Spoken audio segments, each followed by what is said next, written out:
লিখছি বলো তো?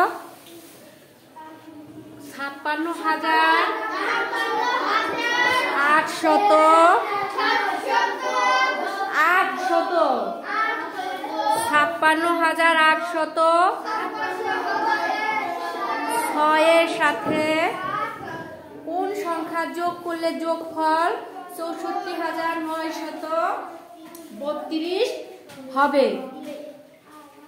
মানে এখানে কি আছে? যোগফল বুঝো তো, যোগফলটা দেওয়া আছে, আর কি আছে? আরো একটা সংখ্যা দেওয়া আছে। এখন যোগফলের ভিতরে কিন্তু এই সংখ্যাটাও দেওয়া আছে, যে প্রথম যে সংখ্যাটা 56,806, এটা কিন্তু এই যে 64,932 এর মধ্যে অবস্থান করতেছে। এটাকে কি করব আমরা? এটাকে যদি আমি এই 64,932 থেকে বাদ দিয়ে দিই, তাহলে যে সংখ্যাটা বের হবে সেটাই আমার কি হবে? দ্বিতীয় সংখ্যা হবে। বুঝা গেছে কি বলছি? তাহলে কি করতে হবে বলো তো? বিয়োগ করতে হবে। কোনটা থেকে? আমরা বিয়োগের সময় সবসময় কি করি? এটাও জানি যে আমরা বড় সংখ্যা থেকে সবসময় ছোট সংখ্যাকে বাদ দিই। এখানে এই যে 64,932, এই সংখ্যাটার ভিতরে দুইটা সংখ্যা আছে। কয়টা সংখ্যা আছে? দুইটা সংখ্যা আছে। আমি যেটা বের করব সেটা আছে, আর একটা সংখ্যা দেওয়া আছে, ওই যে 56,806। 56,806।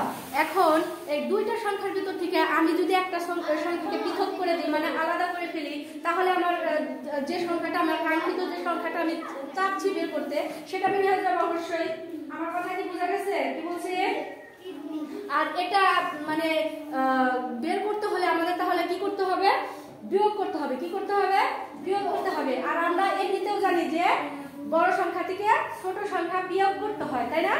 সবসময়। আর বিয়োগের সময় আমরা কি করি? বড় সংখ্যাটাকে উপরে লিখি, ছোট সংখ্যাটাকে নিচে লিখি। তাহলে এটা সাজানোর কোনো দরকার নাই, শুধু 64,932 থেকে 56,806 বাদ দিয়ে দাও, শেষ। অঙ্ক ক্লিয়ার। বুঝা গেছে? আচ্ছা করো।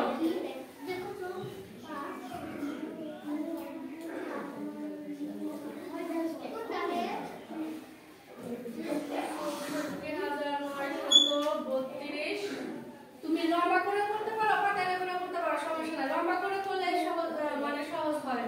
তাহলে লম্বা ইয়ে করে করো, লম্বা করে করো। আচ্ছা করো, করে দিলে হয়ে যাবে, শেষ।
তার জন্য আমরা কি করব না? শূন্যটাকে লিখব না।